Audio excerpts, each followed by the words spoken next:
ರಾಜ್ಯದಲ್ಲಿ 1 ವರ್ಷದವರೆಗೆ ಕೃತಕ ಪನ್ನೀರ್ ಬ್ಯಾನ್. ಆಹಾರ ಸುರಕ್ಷತೆ ಮತ್ತು ಗುಣಮಟ್ಟ ಇಲಾಖೆ ಆದೇಶವನ್ನ ಹೊರಡಿಸಿದೆ. 1 ವರ್ಷದವರೆಗೆ ನಿಷೇಧಿಸಿ ಅಧಿಕೃತ ಆದೇಶವನ್ನ ಹೊರಡಿಸಲಾಗಿದೆ.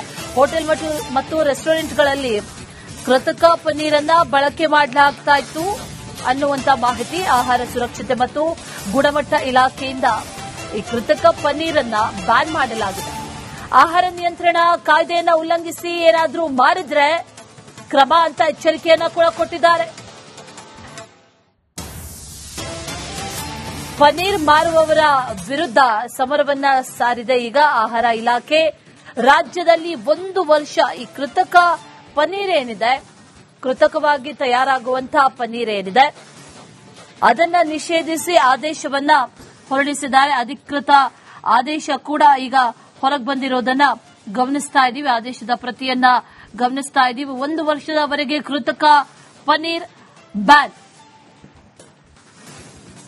ಆಹಾರ ನಿಯಂತ್ರಣ ಕಾಯ್ದೆಯನ್ನ ಉಲ್ಲಂಘಿಸಿ ಏನಾದರೂ ಮಾರಾಟ ಮಾಡಿದ್ರೆ ಕ್ರಮ ಅನ್ನೋದನ್ನ ಕೂಡ ಹೇಳಿದ್ದಾರೆ. ಡೀಟೇಲ್ಸ್ ಅನ್ನ ಕೊಡ್ತಾರೆ ನಮ್ಮ ಪ್ರತಿನಿಧಿ ಸತ್ತಾರ್.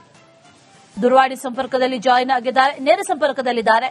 ಸತ್ತಾರ್, ಆಹಾರ ಇಲಾಖೆ ಈಗಾಗಲೇ ಸಾಕಷ್ಟು ಕಡೆಗಳಲ್ಲಿ ಈ ರೇಡ್ ಅನ್ನ ಮಾಡಿತ್ತು. ಅದರಲ್ಲೂ ಈ ಪ್ರೋಟೀನ್ ಬೇಕು ಅನ್ನುವಂತ ಕಾರಣಕ್ಕಾಗಿ ಪನ್ನೀರನ್ನ ಸೇವಿಸ್ತಾರೆ. ಈಗ ಕೃತಕ ಪನ್ನೀರ್ಗಳು ಬ್ಯಾನ್ ಅನ್ನುವಂತ ಮಾಹಿತಿ. ಯಾವ ರೀತಿಯ ಬ್ಯಾನ್? ಒಂದು ವೇಳೆ ಮಾರಾಟ ಮಾಡಿದ್ರೆ ಯಾವ ರೀತಿಯ ಕ್ರಮ?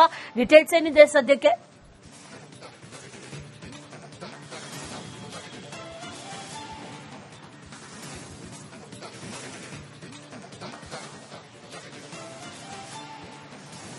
ಅಶ್ವಿನಿ, ಒಂದು ಕಡೆ ಹೋಟೆಲ್ನಲ್ಲಿ ಈ ರೀತಿಯ ಮಾಂಸಾಹಾರ ಅಂದ್ರೆ ಕೊಳೆತ ಮಾಂಸಾಹಾರ ಪತ್ತೆ ಆದ್ರೆ, ಮತ್ತೊಂದು ಕಡೆಯಲ್ಲಿ ಈ ರೀತಿಯಲ್ಲಿ ಪನ್ನೀರ್ ಕೂಡ ಕೃತಕವಾಗಿ ಅದರಲ್ಲೂ ಕೂಡ ಸಿಂಥೆಟಿಕ್ ಆಗಿರುವಂತಹ ಪನ್ನೀರ್ನು ಬಳಕೆ ಮಾಡ್ತಿರೋ ಸಂಬಂಧಪಟ್ಟ ಹಾಗೆ ಆಹಾರ ಸುರಕ್ಷತೆ ಮತ್ತು ಗುಣಮಟ್ಟ ಇಲಾಖೆಗೆ ಈ ಹಿಂದೆ ಕೂಡ ದೂರು ಬಂದಿತ್ತು.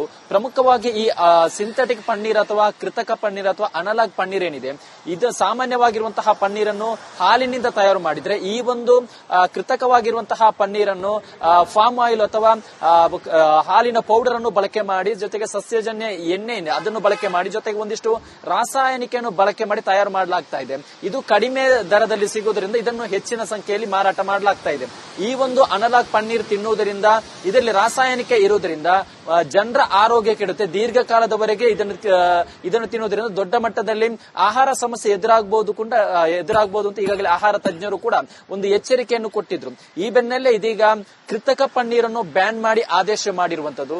ಪ್ರಮುಖವಾಗಿ ಈ ಒಂದು ಕೃತಕ ಪನ್ನೀರನ್ನು ಈ ಹಿಂದೆ ಹಲವು ರಾಜ್ಯಗಳಲ್ಲಿ ಬ್ಯಾನ್ ಮಾಡಲಾಗಿತ್ತು. ಕೆಲ ತಿಂಗಳ ಹಿಂದೆಷ್ಟೇ ಮಹಾರಾಷ್ಟ್ರದಲ್ಲೂ ಕೂಡ ಬ್ಯಾನ್ ಮಾಡಲಾಗಿತ್ತು. ಅಲ್ಲಿ ಕಠಿಣ ಶಿಕ್ಷೆ ಎಚ್ಚರಿಕೆಯನ್ನು ಕೂಡ ಕೊಡಲಾಗಿತ್ತು. ಇದೀಗ ರಾಜ್ಯದಲ್ಲೂ ಕೂಡ ಕೃತಕ ಪನ್ನೀರ್ ಬಳಕೆ ವಿಚಾರವಾಗಿ ಸಾಕಷ್ಟು ದೂರು ಬಂದಂತಹ ಹಿನ್ನೆಲೆ ಇದೀಗ ಮೊದಲ ಹಂತವಾಗಿ 1 ವರ್ಷದವರೆಗೆ ಬ್ಯಾನ್ ಮಾಡಲಾಗಿದೆ. ಯಾರ್ಯಾರು ಇದನ್ನು ಮತ್ತೆ ಬ್ಯಾನ್ ಸಂದರ್ಭದಲ್ಲಿ ಬಳಕೆ ಮಾಡಿದ್ರು, ಇದು 2006ರ ಆಹಾರ ಸುರಕ್ಷತೆ ಮತ್ತು ಗುಣಮಟ್ಟ ನಿಯಮದ ಉಲ್ಲಂಘನೆ ಆಗಿರುವುದರಿಂದ ಆ ಒಂದು ನಿಯಮದಡಿ ಕ್ರಮ ಕೈಗೊಳ್ಳುವುದಾಗಿಯೂ ಕೂಡ ಈಗಾಗಲೇ ಆಹಾರ ಸುರಕ್ಷತೆ ಮತ್ತು ಗುಣಮಟ್ಟ ಇಲಾಖೆ ಅಧಿಕಾರಿಗಳು ಎಚ್ಚರಿಕೆಯನ್ನು ಕೊಟ್ಟಿರುವಂತದ್ದು. Ashwini, right Sattar, thank you ಡೀಟೇಲ್ಸ್ಗೆ.